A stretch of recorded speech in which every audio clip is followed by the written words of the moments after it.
भारत माता के वीर जवानों को मेरा जय हिंद। नमस्कार मेरे साथियों, कैसे हो आप सभी।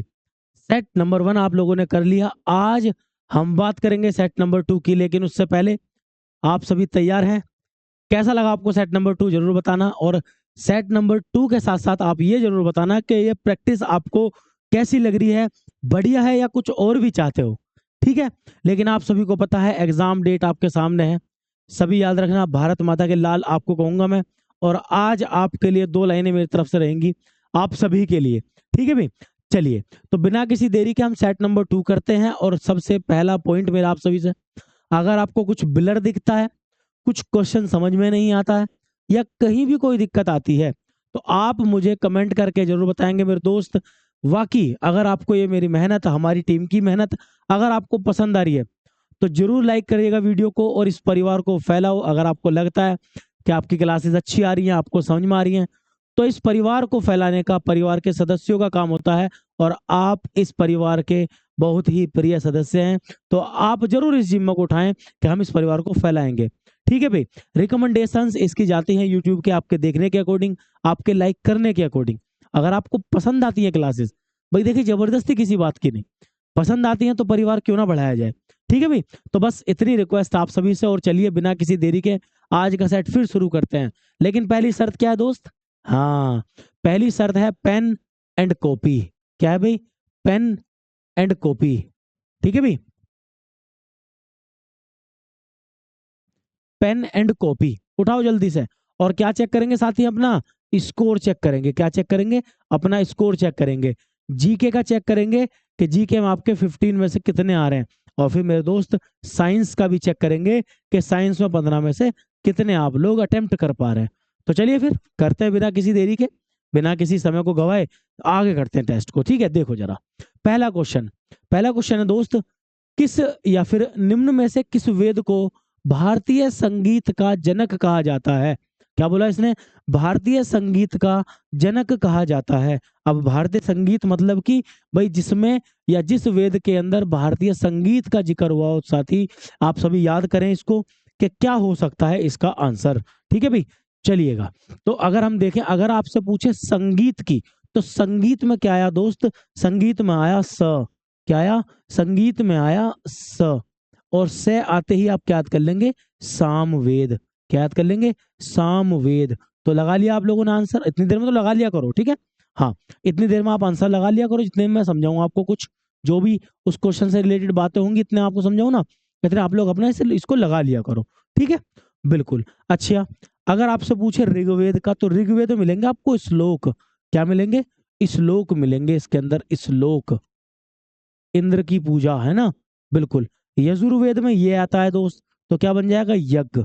क्या बन जाएगा? यज्ञ। तो यजुर्वेद में यज्ञ के बारे में है। अच्छा, अथर्ववेद में क्या है? तो अथर्ववेद में ए, और ए का मतलब औषधि। क्या है इसके अंदर? औषधि। हो गए ना याद? चारों ही याद हो गए, औषधि। तो ए मतलब औषधि, ये मतलब यज्ञ, और से मतलब संगीत, मतलब सामवेद। ठीक है, और इस ऋग्वेद का हो जाएगा श्लोक। बताओ जल्दी से। चलो नेक्स्ट चलते हैं, अगला क्वेश्चन पढ़ते हैं। बनारस हिंदू विश्वविद्यालय, क्या बोलते हैं दोस्त इसको? BHU। क्या बोलते हैं? BHU, बनारस हिंदू यूनिवर्सिटी की स्थापना किसने की थी? तो आप सभी याद करेंगे इसको, जल्दी से अटेम्प्ट करो। अगर आपने अटेम्प्ट कर लिया तो मैं आंसर लगाऊं? पंडित जवाहरलाल नेहरू, मदन मोहन मालवीय, पंडित सुदर्शन मोहन, या पंडित मोतीलाल नेहरू। तो आप सभी को पता है BHU की स्थापना किसने की थी भाई? आपका मदन मोहन मालवीय। किसने की थी? मदन मोहन मालवीय। याद रहेगा सभी के। चलिए अगला क्वेश्चन बड़ा ही शानदार क्वेश्चन है दोस्त। शानदार क्यों है देखना भी आप लोग, जल्दी से अटेम्प्ट करो इतने। कह रहा पृथ्वी का अक्ष इसके समतल के लंब से कितना झुका हुआ है? पृथ्वी का जो अक्ष है वो इसके लंब से कितना झुका हुआ है? ठीक है, बताएंगे सभी। देना भाई ग्लोब, लाना भाई ग्लोब जरा, जल्दी से ग्लोब लेकर के आओ। देखो भाई, पृथ्वी का अक्ष इसके समतल के लंब से कितना झुका हुआ है? तो बताएं जल्दी से। अगर समतल के लंब से पूछेगा तो आप याद करेंगे 23.5 डिग्री। कितना याद करेंगे? 23.5 डिग्री, जल्दी से। बिल्कुल। अब इसमें दो फर्क होते हैं, इतने आपकी ग्लोब आ रही है, मैं फिर आपको समझाता हूं। आप याद रखना क्या? 23.5 डिग्री झुका हुआ है ना, बिल्कुल। ऐसे करके अगर आप ऐसे देखोगे, ये पृथ्वी का अक्ष है इस तरीके से, और ये है हमारी पृथ्वी, ऐसे। तो ये पृथ्वी का नॉर्थ पोल है, ये पृथ्वी का मेरे दोस्त साउथ पोल है। तो ये कितना झुका हुआ है अपने लंब से? भाई ये समतल हो गया, ये क्या हो गया? ये समतल या दोस्त मेरे तल हो गया। क्या हो गया? तल। और ये हो गया तल का लंब। क्या हो गया तल का? ये तल का हो गया लंब। ठीक है, बिल्कुल। और इस तल के लंब पे बात करूंगा मैं, तो इस तल के लंब से कितने झुके हुए? 23.5 डिग्री। और देखो शानदार क्वेश्चन पूछेगा आपसे कि समतल के कितना झुका हुआ है, तो ये कितना होता है टोटल? 90। और 90 में 23.5 जाएगा तो बचेगा कितना? 66.5। कितना बचेगा? 66.5। ठीक है, बिल्कुल। तो यहाँ पर याद रखेंगे लंब से पूछा है, ना कि समतल से पूछा। समझ गए? ये आप सभी जानते हो, ये पृथ्वी है, इस तरीके से झुकी होती है और यही झुकाव इसका 23.5 डिग्री का है। कितना है? 23.5 डिग्री का है। ठीक है, चलिए आगे चलते हैं। नेक्स्ट, स्वतंत्र भारत के पहले मंत्रिमंडल आपका 1947 में उद्योग एवं आपूर्ति मंत्री कौन थे आपके? बताएंगे सभी। श्यामा प्रसाद मुखर्जी थे, राजेंद्र प्रसाद थे, आपका नरहर, आपका विष्णु गौडगिल थे, श्यामा प्रसाद, या फिर जॉन मथाई थे, है ना? जल्दी से बताएंगे सभी। चलिए बिल्कुल याद करेंगे सभी अच्छे से।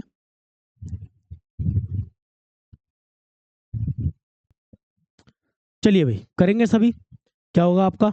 देखिए अब क्वेश्चन क्या कह रहा है भाई हमसे, मंत्रिमंडल में उद्योग एवं आपूर्ति मंत्री कौन थे? ठीक है, लगाओ जल्दी से, अटेम्प्ट करो, आपको पता चलेगा। जॉन मथाई अलग हैं, राजेंद्र प्रसाद अलग हैं, आप सभी को पता होगा। कौन थे? श्यामा प्रसाद मुखर्जी।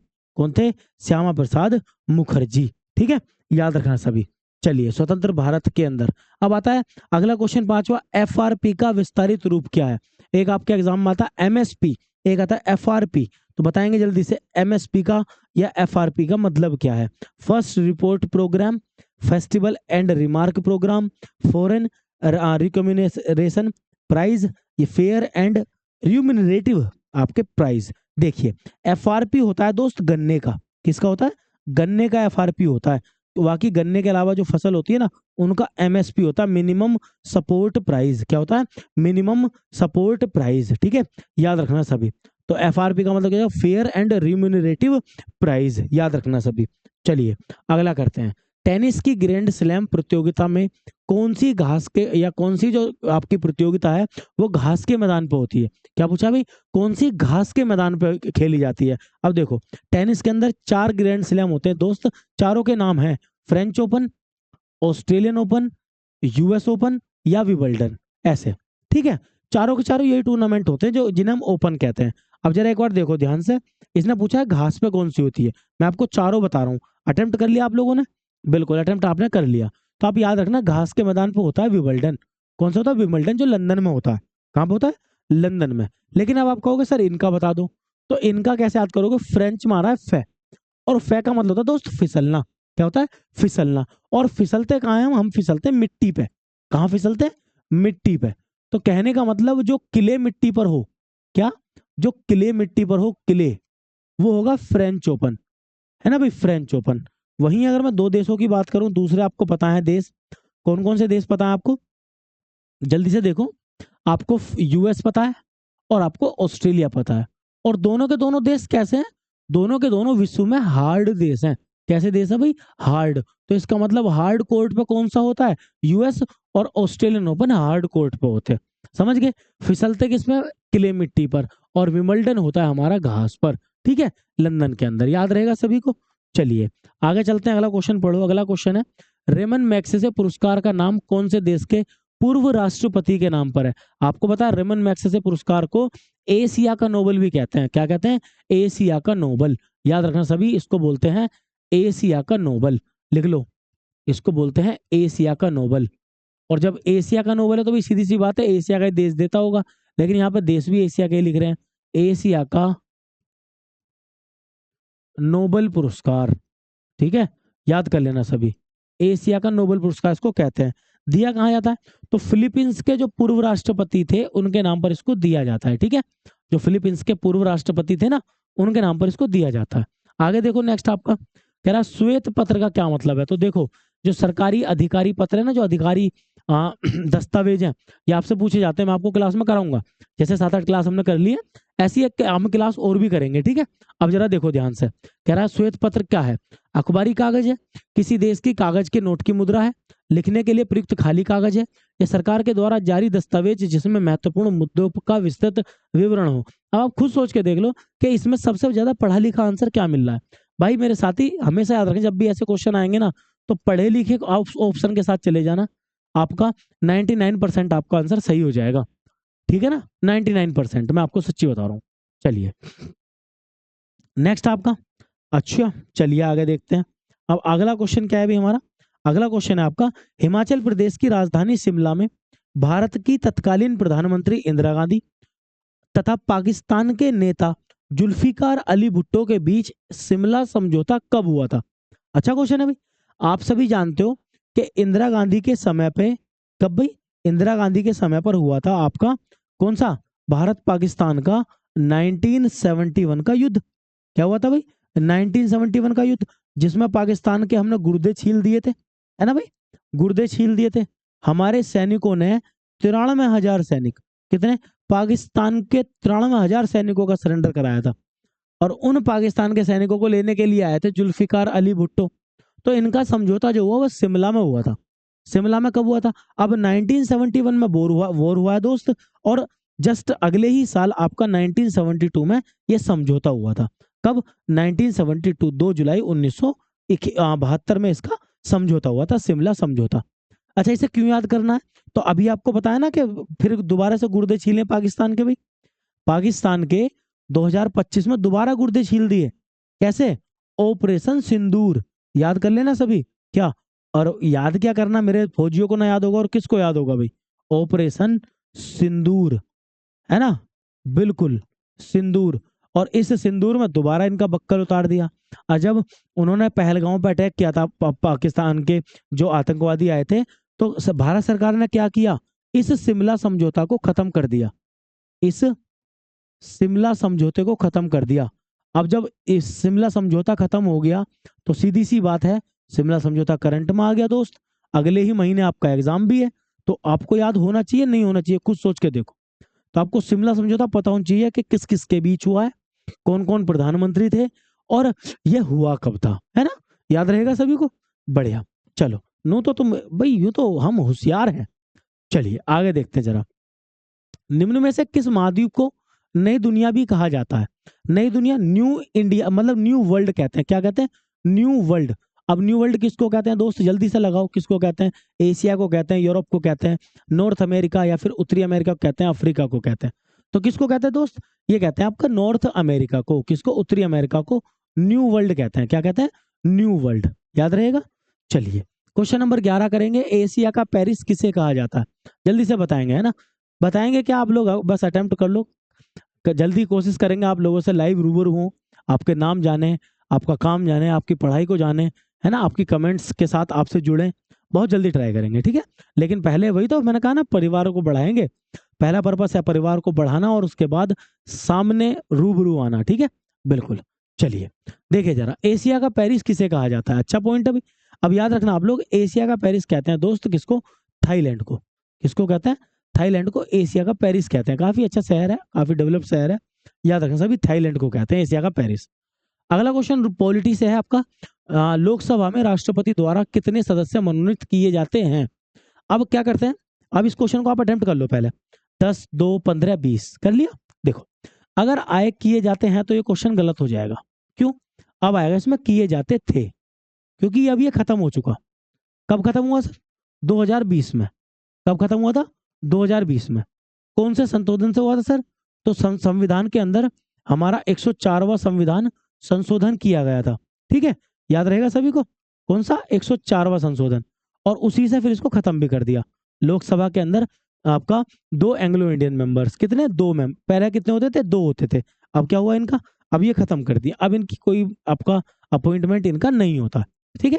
तो अब ये क्वेश्चन आप याद रखें, 0 हो गया, अब कितने, 0 सदस्य है। चलिए, संयुक्त राष्ट्र शरणार्थी उच्चायोग IOM का मुख्यालय कहां पर है, जल्दी से करेंगे। अब देखो कर लिया सभी ने। शरणार्थी की अगर मैं बात करूं, शरणार्थी होते हैं जो जब किसी देश में अटैक हो जाता है, या किसी देश में आपसी सरकार कुछ, भाई सिविल वॉर होता है, आपसी लड़ाई हो जाती है सरकारों में, या देश की जनता आपस में लड़ने लगे, तो क्या करते हैं वो लोग, अपना देश छोड़ देते हैं, और देश छोड़ जब वो दूसरे देश में जाते हैं ना, शरणार्थी कहा जाता है। क्या कहा जाता है? शरणार्थी। जैसा आप यहाँ देखें रिफ्यूजी बोलते हैं उनको इंग्लिश में, क्या बोलते हैं फौजियों? रिफ्यूजी। जैसे यहाँ भी हुआ था, जब पाकिस्तान ने बांग्लादेश वाले हिस्से पर अत्याचार करने शुरू करे तो बांग्लादेश से बहुत सारे लोग भारत में आ गए थे और क्या बन गए थे? शरणार्थी। क्या बन गए थे? शरणार्थी। तभी तो युद्ध हुआ था। अब ऐसे ही यहाँ पे है शरणार्थियों का उच्चायोग। आप खुद बताओ शरणार्थी में कौन आएंगे? जन आएंगे, जन। जन मतलब लोग, जन। लिख दो कौन आएंगे? जन।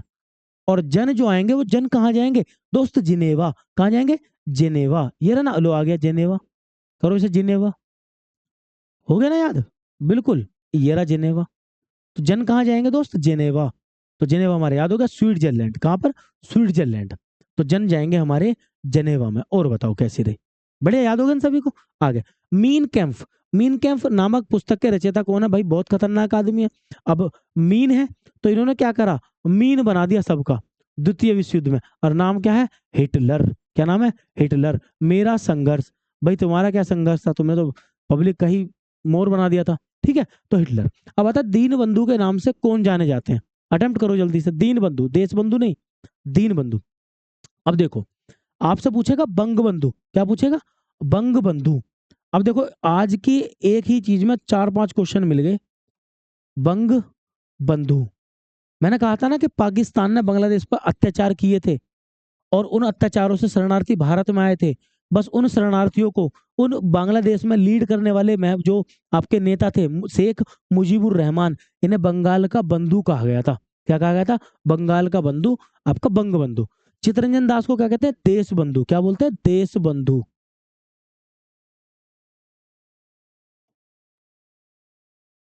क्या बोलते हैं? देश बंधु। ठीक है, अब आता है किसका? आपका बाल गंगाधर तिलक। क्या कहे जाते हैं? लोकमान्य। क्या कहे जाते हैं दोस्त? लोकमान्य। लोकमान्य। बात समझ गए ना? तो अब सीधा सीधा आ गया CF एंड्रयूज, जिनको कहा जाता है दीन बंधु। क्या कहा जाता है? दीन बंधु। याद कर लो सभी। बिल्कुल। तो ये हो गया हमारे जीके के 15 क्वेश्चन। जल्दी से बताओ स्कोर कितना बैठा? कमेंट करके अपना स्कोर बताइएगा कि कितना बैठा। 10 बैठे, 12 बैठे, सर 15 ही बैठे हैं? जल्दी से बताएंगे। और चलिए हम साइंस की तरफ चलते हैं। साइंस का सेट नंबर 2, 16 नंबर क्वेश्चन है। 30 के 30 में एक साथ ही कराता हूँ आप सभी को। करो जल्दी से। भौतिक तुला कार्य करती है किस पर? भौतिक तुला क्या होती है? अरे भैया मेरे गांव के बालकों, गांव में तुला नहीं देखे आप लोगों ने? अरे तराजू देखिए, देखिए तराजू। तो तराजू ही तो पूछा है। तराजू किस पे काम करेगी भाई? दोनों तरफ वेट बराबर कराएगी, समानांतर बल के नियम पर दोनों तरफ वेट को बराबर कराती है। दोनों तरफ वेट को बराबर कराती है। ठीक है, निम्नलिखित में से कौन सी भौतिक राशि है जो मात्रा में वृद्धि के बाद भी अप्रभावित रहती है? मतलब अगर आप उसकी मात्रा को बढ़ा रहे हो या घटा रहे हो, उस पर कोई असर ही ना पड़ रहा भाई, उस पर कोई असर ही नहीं पड़ रहा। आप समझ गए? अब जैसे मैं बताऊं आपको, एक व्यक्ति है, एक व्यक्ति है। कौन है? एक व्यक्ति है और वो व्यक्ति का क्या हुआ? वो व्यक्ति मोटा है। कैसा है? मोटा है। लेकिन वो व्यक्ति बहुत ज्यादा कंजूस है। वो व्यक्ति बहुत ज्यादा कंजूस है। बात समझ गए आप लोग? अब क्या हुआ? 6 महीने बाद आप उससे जब मिले थे तो वो मोटा था, लेकिन 6 महीने बाद जैसे आप उससे मिले वो पतला हो गया। क्या हो गया? पतला हो गया। अब आप मुझे खुद सोच के बताओ कि वो व्यक्ति मोटे से पतला हो सकता है, हाँ या नहीं? भाई हो सकता है। लेकिन उस व्यक्ति की जो आदत है कंजूस होना, क्या वो आपको बदली मिलेगी? नहीं बदली मिलेगी। तो कहने का मतलब पदार्थ का जो आंतरिक गुण होता है वो कभी नहीं बदलता। अब आप बताओ, आप किसी पदार्थ को कम ज्यादा करने लगे, भार बढ़ेगा घटेगा? वही रहेगा भाई, बढ़ेगा, परिवर्तित होएगा। आयतन भी घटेगा बढ़ेगा, पानी को बढ़ा लो घटा लो, आयतन बढ़ेगा घटेगा। वहीं द्रव्यमान, द्रव्यमान भी घट बढ़ जाएगा बिल्कुल। भाई आप मात्रा बढ़ा रहे हो ना, राशि बढ़ा रहे हो। अब आता है क्या? घनत्व। घनत्व होता है दोस्त मेरे उसकी अपनी क्वालिटी। जैसे इसका था, इस व्यक्ति का था कंजूस होना। भाई इस व्यक्ति की क्वालिटी क्या थी? कंजूस होना। अब चाहे वो मोटा सही, चाहे पतला सही, चाहे लंबा सही, चाहे गैठा सही, रहेगा कंजूस ही, रहेगा वो कंजूस ही। समझ गए ना? चलो, शक्कर के घोल का तापमान बढ़ाने से शक्कर की विलेयता क्या होती है? मतलब सिंपल है भाई, शक्कर पड़ी है, आपने आग लगाई, अब बताओ शक्कर जल्दी घुलेगी या लेट घुलेगी? यार गांव का देसी बच्चा भी बता देगा कि यार शक्कर तो सर जी तेजी से घुल जाएगी। शक्कर तो तेजी से, गर्म चीज में शक्कर जल्दी घुलती है। क्या बताया मैंने? गर्म चीज में शक्कर तेजी से घुलती है, मतलब उसकी विलेयता बढ़ जाएगी। ठीक है, पानी के अंदर ध्वनि तरंगों की गणना के लिए किस यंत्र का उपयोग किया जाता है? तो पता है आप सभी को, किस यंत्र का उपयोग किया जाता है? भाई हाइड्रोमीटर का, हाइड्रोफोन का, ओडोमीटर का या थर्मोस्टेट का? तो देखो आप हमेशा याद रखें, जब भी पानी की बात आएगी ना तो हाइड्रो की बात आएगी। किसकी बात आएगी? हाइड्रो की। और अंदर आप ध्वनि तरंगों को सुनने जा रहे हो। भाई ध्वनि सुन रहे हो ना, ध्वनि ध्वनि कैसे सुनते हैं? फोन पे, और वो भी पानी के अंदर, तो हाइड्रो। पानी के लिए हमेशा हाइड्रो आता है, ठीक है ना? तो हाइड्रो हो जाएगा, सिंपल। आगे करो। शरीर के अमाशय एवं अन्य अंतरंगों के, मतलब अंदर के अंगों का अन्वेषण, मतलब कि चेकिंग करने के लिए करने वाली तकनीक एंडोस्कोपी कहलाती है। चलो ये तो इन्होंने बता दिया। वो किस घटना पर आधारित होती है, मतलब उसका काम किस घटना पर आता है? तो पहला पॉइंट तो आप ये याद कर लो कि सर एंडोस्कोपी क्या होती है। ये सीधे सीधे क्वेश्चन आता है आपके लिए, एंडोस्कोपी क्या होती है। फिर आता है किस किस सिद्धांत पर काम करती है, तो सिद्धांत भी दोस्त, इसका सिद्धांत है पूर्ण आंतरिक परावर्तन। क्या सिद्धांत है? पूर्ण आंतरिक परावर्तन। याद रहेगा सभी को? बिल्कुल, इसको याद रखना।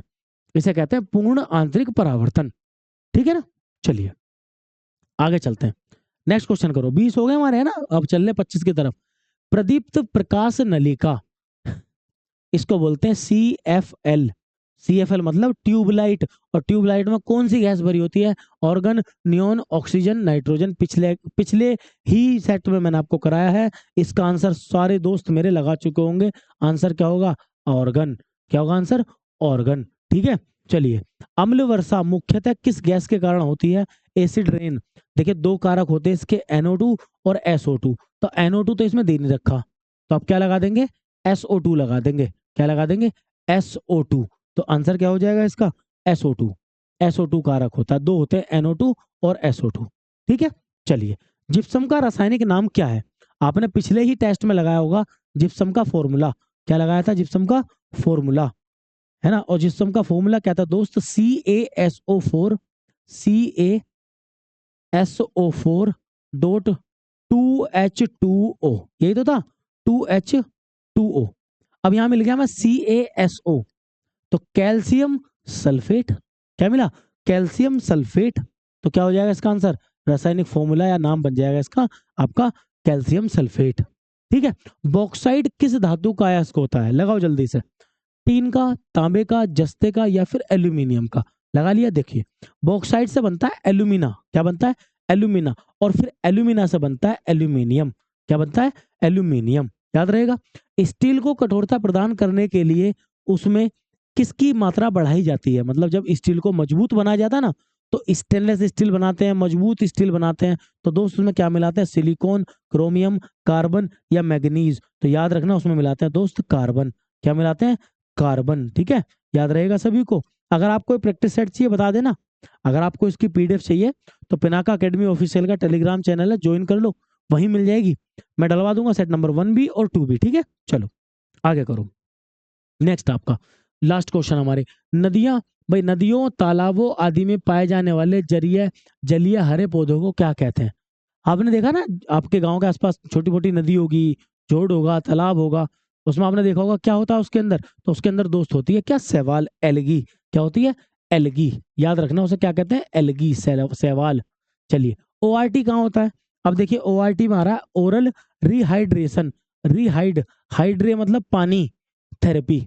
तो पानी की थेरेपी। और ये कब होती है? अतिसार, जब लूज मोशन वगैरह हो जाते हैं तो दिक्कत बिगड़ जाती है, पानी की स्थिति बिगड़ जाती है शरीर के अंदर, तो वो ओरल रिहाइड्रेशन थेरेपी के थ्रू सही होती है। याद रखना। मानव शरीर की किस ग्रंथि को मास्टर ग्रंथि कहते हैं? तो आपको सभी को पता है, जल्दी से लगाओ आंसर। आंसर क्या होगा? आंसर होगा अग्नाशय, अवट्टू, पीयूषिका या यकृत। तो पता है सभी को, पिट्यूटरी ग्लैंड, पीयूष ग्रंथि। क्या बोलते हैं इसको? पीयूष ग्रंथि, ठीक है। चलिए अगला क्वेश्चन आप सभी के लिए करेंगे सभी। जन्म के समय बच्चे के अंदर हड्डियों की कुल संख्या कितनी होती है? 106, 206, 256 या 300 से अधिक? तो सिंपली इसका आंसर क्या होगा? आपने लगा लिया होगा 300 से अधिक। कितनी होती है? 300 से अधिक। ऐसा क्यों? हड्डियां तो 206 ही होती है दोस्त, लेकिन वो टूटी हुई होती है, मतलब जुड़ जाती हैं। जैसे रीढ़ की हड्डी, रीढ़ की होती है ना, ये मेरुदंड बोलते हैं, ये अलग अलग पार्ट्स में होती है। खोपड़ी के अंदर बहुत सारी हड्डियां होती हैं, वो जुड़ जाती है, मालिश कराते हैं ना। और माता जी तेल रगड़, जॉनसन्स का तेल रगड़ रही हैं, पाउडर लगा रही हैं, ओ मालिश चल रही है, ये ऐसे कर रहे हैं, उससे क्या वो हड्डियां जुड़ जाती हैं समय के साथ। जब तो बच्चा होता है ना, ऐसे ढीला ढीला बैठ रहेगा, गर्दन गोदी में ले लो, गर्दन संभालो, तो वो 300 प्लस हड्डियां होती है, वो जुड़ जाती हैं, 206 बन जाती है। ऐसे आपका अगला क्वेश्चन है, विकास की प्रक्रिया में मनुष्य का सबसे निकटतम प्राणी निम्नलिखित में से कौन सा है? मतलब मनुष्य जो है वो किस जानवर के लगभग सा लगता है, मतलब किस जानवर से हमारा विकास हुआ है, उत्पत्ति हुई है? तो सिंपल है यार, गाय, बाघ, कुत्ता या बंदर। तो आपको पता होगा, ना तो आप गाय जैसे, ना आप बाघ जैसे, कुत्ता कुत्ते जैसे आप हो सकते हो प्रवृत्ति में, पता कर लेना, ठीक है। बंदर का आपको पता होगा, हमारा जो विकास है वो किससे हुआ भाई? बंदर से हुआ है। तो आंसर मिल गया सभी को, बंदर। अब जल्दी से आप लोग मुझे कमेंट करके बताना कि आपके साइंस में कितना स्कोर बैठा और जीके में कितना स्कोर बैठा, ठीक है।